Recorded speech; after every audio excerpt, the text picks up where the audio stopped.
واحد سے جمع بنانے کا طریقہ: اگر اسم مونس ہو اور اس کے آخر میں الف، واو یا نون گنا آتا ہو تو اس کی جمع بناتے وقت حمزہ یہ نون گنا کا اضافہ کرتے ہیں۔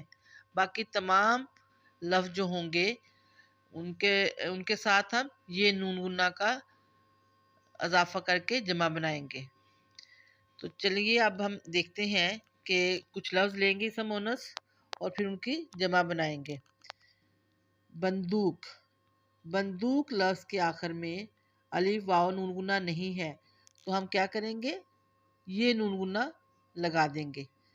اور ادا لفظ جو ہے اس کے آخر میں الف ہے تو جس کے آخر میں الف ہوگا اس کے ساتھ کیا لگے گا؟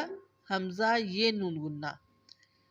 اس کے بعد ہے پنسل، اس کے آخر میں لام ہے تو اگر تو الف، واو، نون گنا ہوتا تو ہم نے حمزہ یہ نون گنا لگانا تھا۔ اب لام ہے تو ہم یہ نون گنا لگا کر جمع بنائیں گے پنسلیں۔ اس کے بعد ہے بلا۔ بلا کے آخر میں الف ہے اور جب الف آئے آخر میں تو ہم حمزہ یہ نون گنا لگا کر اس کی جمع بنائیں گے۔ اگلا لفظ ہے تصویر۔ تصویر کے آخری حرف کو دیکھیں کیا ہے؟ رے ہے تو یہاں ہم یہ نون گنا لگا کر اس کی جمع بنائیں گے۔ خوشبو۔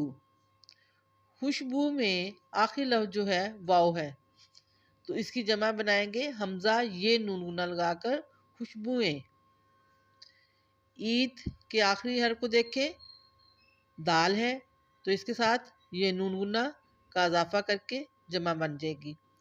جوں، اس کے آخر میں نون گنا ہے اور جب آخر میں نون گنا آئے تو حمزہ یہ نون گنا کا اضافہ کر کے جمع بنتی ہے۔